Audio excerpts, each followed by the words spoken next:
کرنے لگا ہوں اس بارگاہ کا اپنا مزاج ہے، کیا بات ہے؟ تو لہٰذا میں آپ کے مزاج کو سمجھتے ہوئے موضوع منتخب کیا ہے، بسم اللہ، اور موضوع ہے سرکار حجت۔ کیا بات ہے؟ یہی دل کا اسی موضوع پہ گفتگو کرتے ہیں۔ جشن کا خداوند متعال نے قرآن مجید میں ارشاد فرمایا هو الذی ارسل رسلہ بالہدی ودین الحق، وہ اللہ وہ ہے جس نے ارسال کیا، بھیجا اپنے رسول کو دین حق دے کے۔ میرے اللہ، جب تو نے دین کہہ دیا تھا تو حق کیوں کہا؟ کیا بات ہے؟ خدا نے کہا دین کہہ دیتا تو ہر کوئی کہتا میرے دین کی بات ہے، لہٰذا خدا نے کہا وہ رسول آیا ہے صرف دین لے کے نہیں، دین حق لے کے آیا، لِيُظْهِرَهُ عَلَى الدِّينِ كُلِّهِ، تاکہ وہ اپنے دین کو تمام ادیان پر غالب کرے۔ وَلَوْ كَرِهَ الْمُشْرِكُونَ، چاہے یہ بات مشرکوں کے لیے ناگوار ہی کیوں نہ ہو، وہ اس بات کا برا ہی کیوں نہ منائے، لیکن وعدہ پروردگار ہے کہ ایک دن حق کا دین باقی دینوں پر غالب آئے گا۔ خدا نے کہا کہ میرا دین جو حق کا دین ہے یہ باقی دینوں پر غالب آئے گا۔ آیت قرآن میں موجود ہے، اتری رسول پہ تھی، رسول 11 ہجری 28 صفر کو دنیا سے ظاہراً چلے گئے۔ جاتے ہوئے رسول یہ آیت ہمیں بتا گئے کہ اللہ نے کہا ہے کہ دین دینوں پر غالب آئے گا۔ آج ہم بیٹھے ہوئے ہیں 2023 میں، آپ مجھے بتائیں کہ کیا آج دین اسلام باقی دینوں پر غالب ہے؟ ختم نہیں، کیا دنیا میں باقی دین ختم ہو گئے اور کیا ہر طرف اسلام ہی کا بول بالا ہے؟ اگر ہر طرف اسلام کا بول بالا نہیں تو نبی تو آنے کوئی نہیں،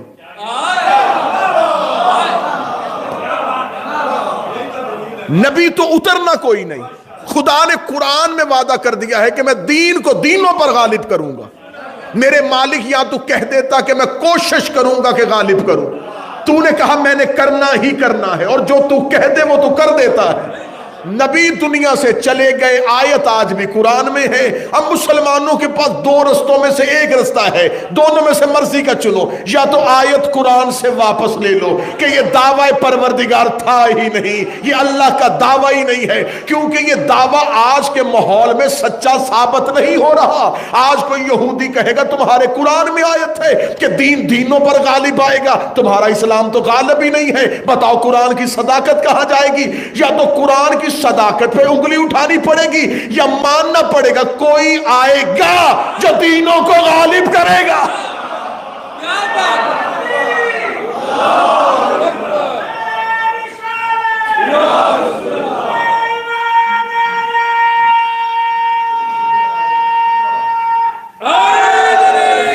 کوئی اترے گا جو اس دین کو ادیان پر غالب کرے گا۔ بڑی سلجھی ہوئی سنجیدہ ترین مجلس آپ کو سنانا چاہوں گا۔ مدت کے بعد چہروں کی زیارت ہوئی ہے تو چاہتا ہوں کہ کم وقت میں زیادہ نتائج آپ کے سامنے رکھ سکوں۔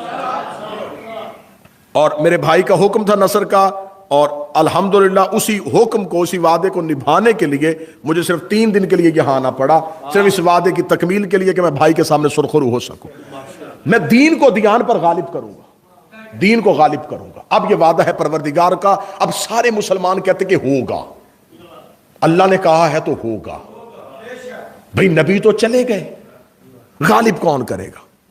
اب مسلمانوں کے جتنے فرقے ہیں ان میں سے واحد ایک متفق ترین عقیدہ ہے، عقیدہ مہدی، جو تمام مسلمان فرقوں کے درمیان اختلاف نہیں ہے۔ ہر فرقہ یہ کہتا ہے کہ ایک امام آئے گا، کوئی فرقہ اس میں یہ وجہ اختلاف ہے ہی نہیں۔ یہ خلافت علی نہیں، امامت مہدی ہے۔ کہ کوئی تسلیم کرے کوئی نہ تسلیم کرے، سب نے تسلیم کیا۔ میں فرقوں کی بات نہ کروں گا، میں پھر بھی حق بجانب ہوں۔ ادیان عالم متفق ہیں، ہر مذہب کے ہاں انتظار ہے۔ یہودی بھی کہتے ہیں کہ ایک آئے گا، عیسائی بھی کہتے ہیں کہ کوئی آئے گا، ہندو بھی کہتے ہیں کہ کوئی آئے گا۔ حتیٰ کہ میں نے پڑھا ہے کہ جو دہریہ مذہب ہے، جن کی ہاں کوئی وجود نہیں ہے اللہ کا، جو لا مذہب ہے، وہ بھی یہ کہتے ہیں کہ کوئی اللہ نہیں، لیکن یہ دنیا کسی وجہ سے ختم ہوگی، یعنی کہ وہ امام کا نہیں، وجہ کا انتظار کر رہے ہیں۔ لیکن تمام ادیان، تمام مسالک، پوری کی پوری انسانیت متفق ہے کہ اس دنیا کے ختم ہونے سے پہلے کوئی آئے گا۔ اب میں ادیان عالم پہ جاؤں گا تو بہت لمبی بحث چلی جائے گی، یہ تقریر اشروں پہ محیط ہو جائے گی۔ اس کو بالکل سمیٹتے ہوئے ایک مجلس پہ لے کے آنا ہے تو میں ادیان سے نکل کے اسلام کے دائرے میں آتا ہوں۔ مذہب اسلام کے جتنے فرقے ہیں شیعہ کے علاوہ، دیکھیں میں نے کبھی بھی ممبر پہ یہ نہیں کہا کہ شیعہ فرقہ ہے، یہ دشمن کا لفظ ہے، دشمن کو جچتا ہے۔ شیعہ فرقہ نہیں، شیعہ مذہب ہے۔ کیا بات ہے؟ فرقہ کہتے ہیں گروہ کو، فرقہ کہتے ہیں کسی مرکز سے ٹوٹی ہوئی شاخ کو۔ کیا بات ہے؟ شیعہ باقی فرقوں کی طرح فرقہ نہیں، شیعہ عین مذہب ہے، شیعہ ہی اسلام ہے۔ یہ باقی شیعت سے ہٹے ہوئے فرقے ہیں۔ شیعہ کو فرقہ نہیں کہنا، شیعہ کو فرقہ نہیں کہنا کہ ہم شیعہ فرقے سے تعلق رکھتے ہیں، نہیں، شیعہ مذہب سے تعلق رکھتے ہیں، ہم عین مذہب ہے۔ ہمارے مذہب کے علاوہ جتنے بھی فرقے ہیں ان کے ہاں بھی ہے کہ امام مہدی کا ظہور ہوگا، لیکن فرق ہے دونوں عقائد میں، وہ میں فرق کھول کے بیان کروں گا تاکہ 2 جمع 2 4 اور بالکل دودھ کا دودھ پانی کا پانی ہو۔ ہمارے ہاں ہے کہ وہ آ چکے ہیں اور اب ان کا ظہور ہونا، ان کے ہاں ہے کہ نہیں آنا انہوں نے ہے، کیونکہ ان کے ہاں ترمذی میں اور سیاہ میں یہ متفق ترین حدیث ہے کہ نبی نے کہا تھا کہ آخری زمانے میں میرا ایک بیٹا آئے گا جس کا نام میرے نام کے ساتھ ملتا ہوگا۔ اچھا یا رسول اللہ، اگر یہی بتانا تھا تو آپ کا تو ایک ہی نام ہے، آپ یہی بتا دیتے کہ نام کیا ہے، لیکن رسول نے یہ نہیں کہا کہ یہ نام ہوگا، فرمایا اس کا نام میرے نام سے ملتا ہوگا، اور وہی زمانے میں آئے گا اور دنیا کو عدل اور انصاف سے بھرے گا جیسے وہ ظلم اور جور سے بھر چکی ہو۔ اب یہ ان کے ہم متفق متواترہ صحیح اسناد کے ساتھ حدیث موجود ہے۔ اب انہوں نے آ کے اس حدیث میں تھوڑی سی اپنی طرف سے ایڈیشن کیا وہ کہتے ہیں آنا ہی اس نے ہے جس کا لقب مہدی ہے، لیکن وہ ابھی پیدا ہوں گے، پھر جوان ہوں گے اور پھر وہ زمانے کے سامنے ظاہر ہوں گے، لہٰذا ان کے ہاں کہ امام مہدی جو ہے انہوں نے ابھی پیدا ہونا ہے۔ ہم کہتے ہیں کہ وہ آ چکے ہیں، انہوں نے ظاہر ہونا ہے۔ اب میں شیعہ سے نہیں، میں اپنی قوم کو دلیل دینے لگا ہوں، اور دلیل اتنی وزنی دینے لگا ہوں کہ اس میں سوال اٹھے گا ہی نہیں۔ آپ پوچھئے گا کہ آپ کے ہاں امام مہدی کا تصور ہے، وہ کہیں گے ہے، وہ دنیا میں آ چکے۔ نہیں، یہ شیعوں کا عقیدہ وہ دنیا میں آ چکے، ہمارا عقیدہ ہے کہ وہ پیدا ہوں گے۔ اچھا تو ان کا لقب کیا ہے؟ مہدی۔ تو آپ انہیں امام مہدی کہتے؟ جی ہم امام مہدی کہتے۔ تو جو پیدا ہوا ہی نہیں وہ امام کیسے؟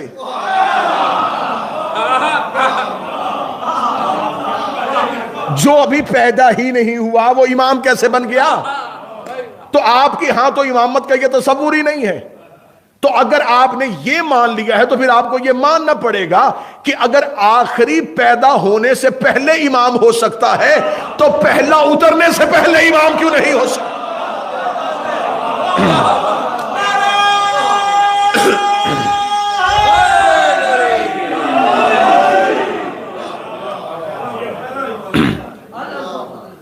وہ یہ کہتے ہیں کہ جی وہ دنیا میں آئیں گے، دنیا میں اتریں گے۔ اب ان کے پاس جب میں نے ان کے علماء سے بحثیں کی، جب ہماری ابحاث ہوئیں تو ہم نے ان سے پوچھا کہ جب آپ کے ہاں یہ حدیث بھی ہے اور ہمارے ہاں بھی یہ حدیث ہے تو ہمارے ہاں نام بھی ایک ہے، ایک ہی نام ہے، اور یہ بھی نہیں کہ آپ کہیں کہ وہ کسی اور نسل سے ہوں گے، نسل بھی ایک، خاندان بھی ایک، ہماری مشترکات زیادہ اکٹھی ہیں، لیکن ایک چیز پہ آپ اختلاف کر رہے ہیں کہ نہیں وہ پیدا ہوں گے۔ اس کی وجہ کیا ہے؟ وہ کہتے ہیں ہمارے پاس وجہ یہ ہے کہ یہ آپ شیعوں کی بات ہے، کیسے ہو سکتا ہے کہ کوئی اتنی دیر زندہ رہے؟ لہذا طول عمر پہ ان کے پاس دلیل نہیں ہے، طول عمر پہ دلیل نہ ہونے کی وجہ سے انہوں نے امام کے دنیا میں آنے کا انکار کر دیا، اور خدا نے اس سے پہلے دلیل دے دی ہے۔ اب میں اس کا جواب آپ کو دینے لگا ہوں کہ جب آپ سے یہ کوئی یہ کہے کہ یہ کیسے ہو سکتا ہے کہ آپ کا امام اتنی دیر سے زندہ ہے، اتنی دیر زندہ کوئی کیسے رہ سکتا ہے، اب میں دلیل دینے لگا ہوں۔ نبی کے جانے کے بعد سلسلہ نبوت ختم ہوا تھا، سلسلہ ہدایت ختم نہیں ہوا۔ کیا بات، سلسلہ نبوت رکا تھا، سلسلہ ہدایت نہیں رکا تھا۔ اگر نبی آخری نبی کے جانے کے بعد ہدایت کا سلسلہ بھی رک گیا تھا تو پھر نبی کے آنے کے بعد جو لوگ پیدا ہوں گے وہ اللہ سے بروز قیامت کہہ سکتے ہیں کہ میرے مالک ہمارا کیا قصور ہے، تو نے گمراہ کرنے والا تو رکھا اور ہدایت کرنے والا رکھا ہی کوئی نہیں۔ وہ جو گمراہ کر رہا تھا وہ ہمیں سرعام گمراہ کر رہا تھا اور ہم دائیں بائیں دیکھ رہے تھے، کوئی ہدایت کرے، کوئی ہدایت کرے، کوئی ہدایت کرے۔ جب ہم نے دنیا کے تمام مذہب اسلام کے فرقوں سے پوچھا ہمیں بتاؤ کہ گمراہ کون کرتا ہے، وہ کہتے ہیں ابلیس کرتا ہے۔ ہم نے کہا رہتا کہاں ہے، کسی ایک جگہ پہ، کہتے ہر جگہ پہ چلا جاتا ہے۔ ہم نے کہا ہے کہاں پہ، شکل کیسی ہے، کہتے ہے مگر نظر نہیں آتا، ہے مگر نظر نہیں آتا، ہے مگر نظر نہیں آتا۔ یہ تو اپنے اپنے مقدر کی بات ہے، کسی کا شیطان زندہ ہے، کسی کا امام زندہ ہے۔ کسی نے شیطان کی غیبت کو مان لیا اور امام کی غیبت کو نہ مانا۔ یہ عدل الہی کے خلاف ہے کہ وہ کوئی گمراہ کرنے والا تو رکھے اور ہدایت کرنے والا نہ۔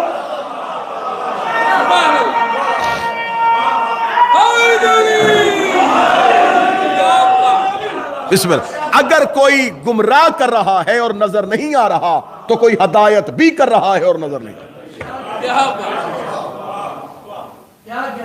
اور یہ بالکل خلاف عقل عقیدہ ہے کہ کوئی چیز نہ ہو، نظر نہ آئے تو اس کے نہ ہونے کی دلیل ہے۔ کسی کا نہ نظر آنا اس کے نہ ہونے۔ مذہب اسلام کی 98% عقائد وہ ہے جو نظر نہیں آ رہا ہے۔ تمہارا اللہ ہے،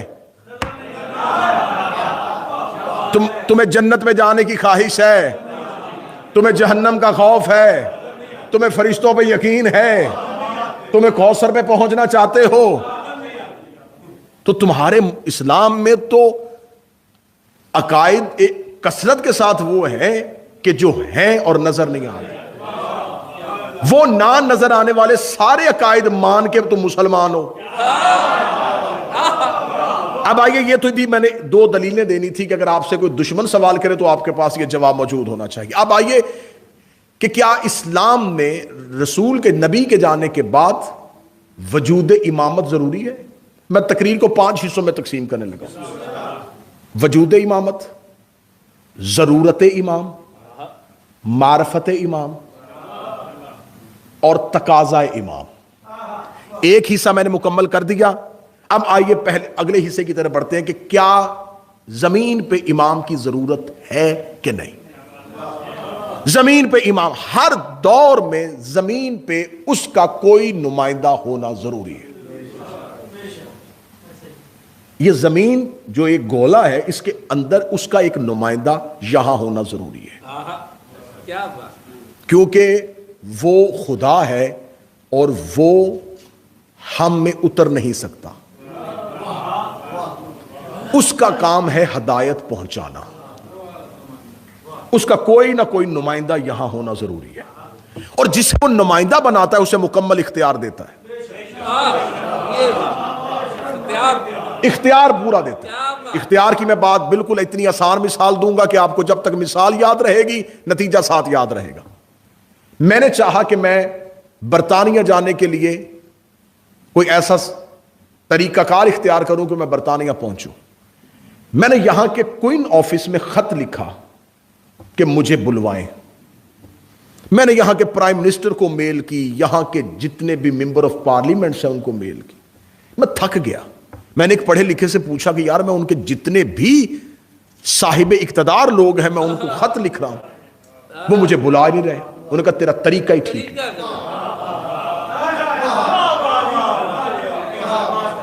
میں نے کہا پھر کون بلوائے گا؟ انہوں نے کہا تیرے ملک میں ان کا ایک نمائندہ بیٹھا ہے،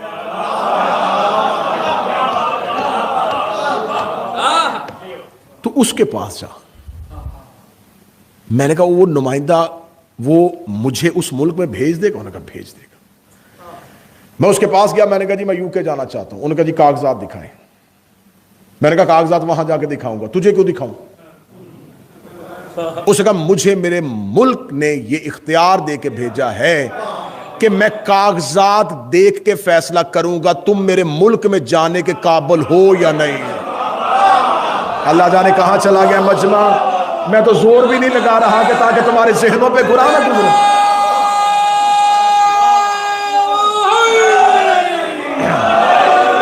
کیا تو ہمارے ملک میں جانے کے قابل ہے کہ نہیں ہے؟ اپنا ٹریول ریکارڈ لگا. کسی ملک نے تیرا ویزا ریفیوز تو نہیں کیا؟ اگر کیا ہے تو کسی وجہ سے کیا ہوگا. وہ وجہ بتا کیوں کیا تھا. اپنی پوری ہسٹری ہمیں بتا, کہاں کہاں گیا تھا. میں نے کہا اتنے کاغذات تو فیصلہ کرے گا؟ اس نے کہا میں فیصلہ کروں گا. میں نے کہا میں تو اسے فیصلہ کرواؤں گا نہیں. اس نے کہا جا کے دکھا. میں نے کہا میرے پاس ڈگریاں ہیں, میں نے ادیب عربی کیا, میں نے فاضل عربی کیا, میں نے اسلامیات میں ماسٹر کیا, میں نے کامرس میں بیچلر کیا, میرے پاس اتنی ڈگریاں, وہ ساری دیکھ. اس کا یہ ساری ڈگریاں میں دیکھوں گا, فیصلہ پھر کروں گا. اس کا مطلب ہے کہ کاغذ نہ یہاں کے پرائم منسٹر نے دیکھے, نہ یہاں کے صاحبان اقتدار نے دیکھے, کاغذات دیکھے وہاں بیٹھے ہوئے ان کے نمائندے نے. خدا نے کہا میں نے زمین پہ اپنا ایک نمائندہ بنایا ہے, تم نے اپنے اعمال اس کے سامنے پیش کرنے ہیں. نمازیں سیدھی میری طرف نہیں بھیجنی, میں نے امام بٹھایا ہوا ہے.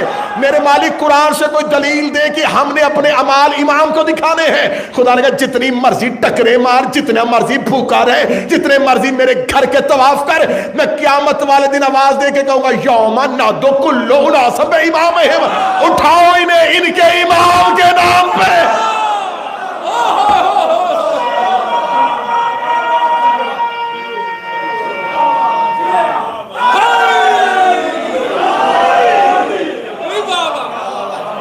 مثال اس لیے دی, نتیجہ یاد رہے. مجھے اس نے کہا میں کاغذات دیکھوں گا. اس نے کاغذات دیکھے, تمام چیزیں دیکھنے کے بعد اس نے فیصلہ کیا ہاں ٹھیک ہے. اس نے مجھے ویزا دے دیا. میں نے وہ پوری کی پوری فائل پکڑی اور میں سیدھا ایئرپورٹ پہ چلا گیا. میں نے انہیں جا کے کہا یہ میری فائل, میں یو کے جانا چاہتا ہوں. انہوں نے اتنے زیادہ کاغذات دیکھے. یہ کیا سب کچھ؟ میری ڈگریاں. اس کے ڈگریاں چھوڑ, پاسپورٹ کدھر ہے؟ میں نے کہا پاسپورٹ کی کیا ضرورت ہے؟ ڈگریاں نہیں بتا رہی کہ میں قابل ہوں.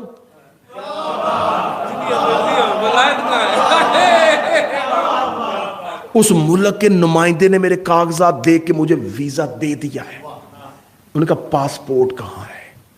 بغیر پاسپورٹ کے تو سفر نہیں کر سکتا. جو یہاں کے بچے بیٹھے ہیں جا کے دیکھنا, پاسپورٹ کو عربی میں کہتے ہیں جواز. اب اٹھاؤں سنی کتاب, پڑھوں ایک صحابی کی روایت. اس کا قیامت تک کوئی بندہ پولیس سرات پار نہیں کرے گا جب تک علی کی محبت کا جواز نہیں ہوگا.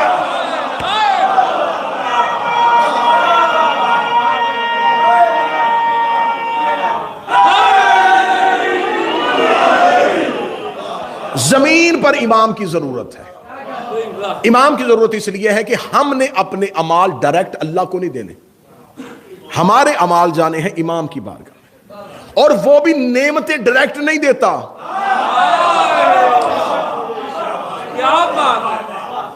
وہ بھی امام کے حوالے کرتا ہے. دیتا وہی ہے,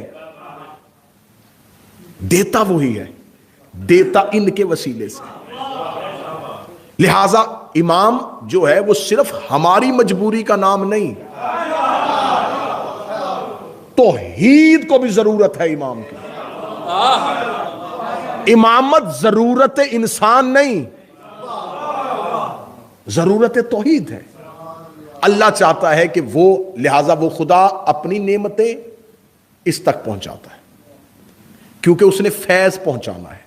بات مشکل ہوگی لیکن مجھے آپ کی سماعتوں پہ بڑا یقین ہے, بات سمجھیے گا.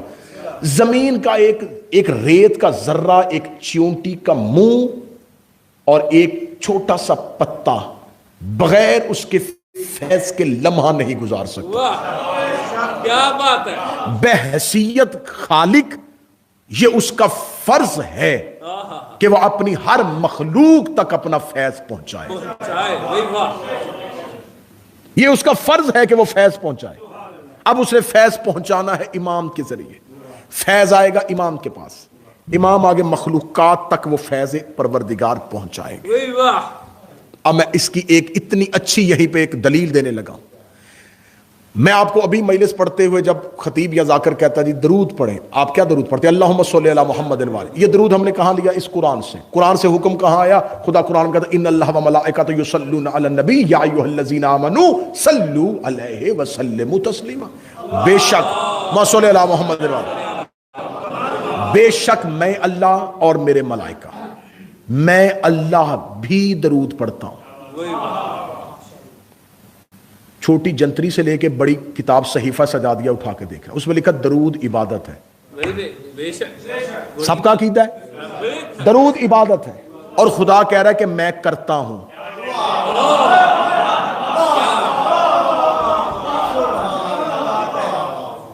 میں تو بالکل سامنے بیٹھا ہوں. ابھی بات کریں, یا تو یہ کہیں درود عبادت نہیں, درود عبادت ہے. خدا کہتا میں کرتا ہوں. میرے مالک تجھے بھی عبادت کی ضرورت ہے, تو معبود ہے, تیری ہوتی ہے. تیری تو ہوتی ہے. اگر ہم یہ عقیدہ رکھیں گے کہ وہ عبادت کرتا ہے تو یہ ماننا پڑے گا وہ کسی کی کرتا ہے, جس کی کرتا ہے وہ کوئی اللہ ہے. پھر اللہ دو ہو جائیں گے. اللہ بھی ایک رکھنا ہے, آیت بھی ماننی ہے, درود بھی پڑھنا ہے. تینوں چیزوں میں سے چھٹی کسی چیز میں نہیں ہونی. اللہ بھی ایک ماننا ہے, آیت بھی قرآن کی ہے, درود بھی ہم نے پڑھنا ہے. بچنے کا رستہ کہاں ہے؟ دلیل کہاں ہے؟ خدا کہتا ہے ان اللہ و ملائکۃ, میں اور میرے فرشتے پڑھتے ہیں, تم بھی پڑھو. ایسا ہی یہ آیت ہم نے اس آیت کے تناظر میں خدا نے کہا تم پڑھو. ہم نے آگے سے کیا پڑھا؟ اللہم صلی علی محمد والے. ترجمہ کرواؤ, ترابی صاحب سے کرواؤ, کسی عالم دین سے کراؤ. خدا نے کہا درود پڑھو, ہم نے کہا اللہم صلی علی, اے میرے اللہ تو پڑھ.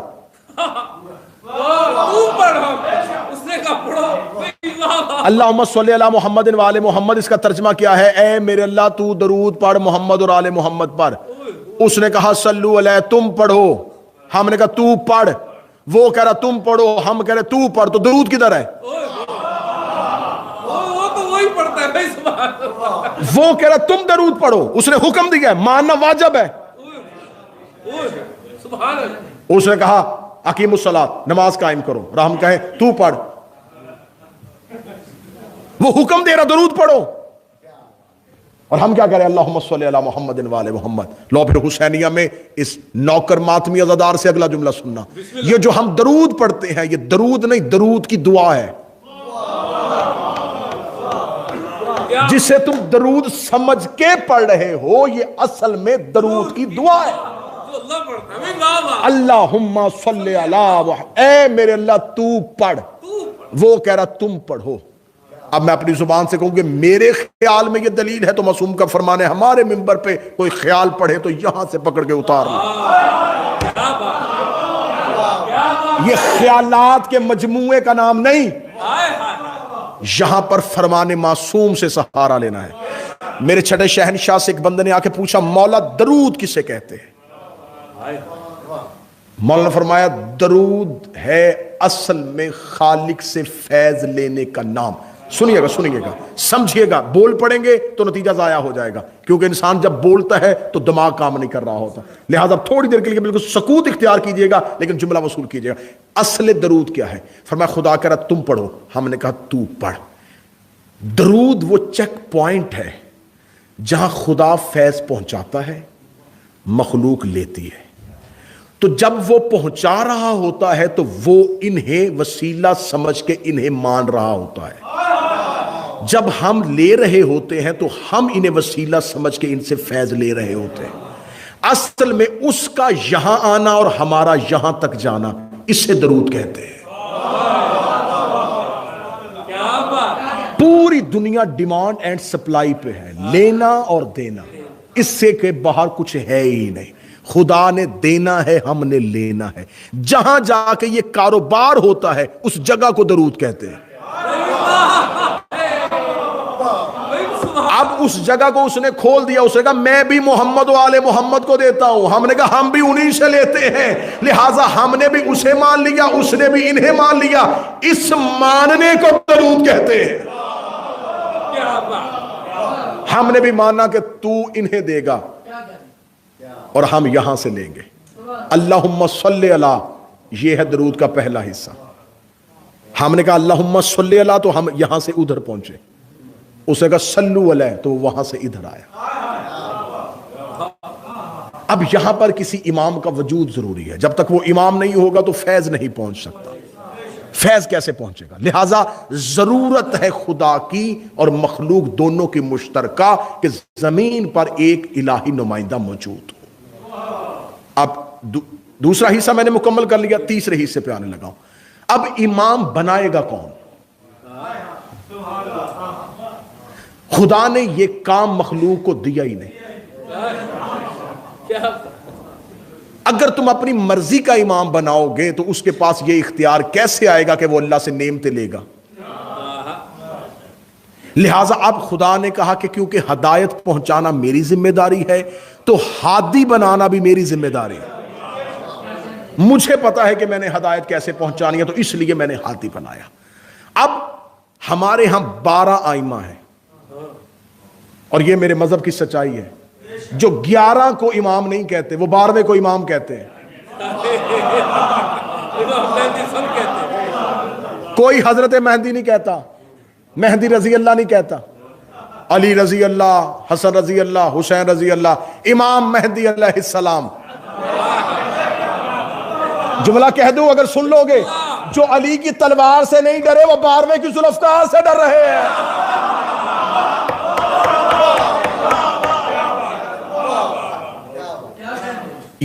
یہ ہے 12ویں کی ذوالفقار. چھٹے شہنشاہ کا ایک نوکر تھا، اس کا نام تھا حشام. میرے مولا اس کے شاگرد رکھتے تھے. اس دور میں ایک بہت بڑا مناظر مشہور ہوا، عمرو بن عبیدہ. بڑا مشہور ہو گیا جی، یہ اتنی بہتر دلیل دیتا ہے کہ کوئی اس کے سامنے منہ ہی نہیں کھولتا. عمرو بن عبیدہ نے چھٹے امام کے دور میں یہ عقیدہ پھیلا دیا کہ زمین پہ امام کی ضرورت نہیں ہے، ضرورت ہی نہیں ہے امام کی. اور اس نے اپنے اس دعوے پہ دلیل کیا دی؟ اس نے کہا دیکھو نبی ختم ہو گئے، نبوت کا سلسلہ رک گیا اور خدا نے آخری آیت بھیج دی، الیوم اکملت لکم دینکم، میں نے اپنا دین مکمل کر دیا. جب خدا نے دین مکمل کر دیا، نبی بھی مکمل کر دیے، تو اب امام کی کیا ضرورت ہے؟ جب دین مکمل ہی ہو گیا تو امام کون سا دین لے کے آئے گا؟ لہٰذا اس کی اس دلیل پہ لوگ منحرف ہو گئے اور اس کے عقیدے کے قائل ہونے شروع ہو گئے. اب عمرو بن عبیدہ جو تھا اس کا یہ فاسق عقیدہ مشہور ہونا شروع ہو گیا. اس نے امام صادق کو مناظرے کا چیلنج کر دیا. اب امام خود اس کے سامنے جاتے تو یہ امامت کی توہین تھی. امام نے کہا حشام اس سے مناظرہ کر کے. حشام گیا اور ہشام نے جا کے اس سے کہا کہ مناظرہ کرتا ہوں، بتا. اس سے کہا تو مجھے بتا کہ زمین پہ امام کی ضرورت کیسے ہے؟ میں چھٹے امام کا دور پڑھ رہا ہوں. جب اس نے کہا زمین پہ امام کی ضرورت کیسے ہے، حشام نے کوئی کتاب نہیں اٹھائی، قرآن کی کوئی آیت، دلیلیں تھی حشام کے پاس. حشام نے اگلے ہی لمحے فوراً سوال کیا. حشام نے کہا میرا سوال کا جواب دے.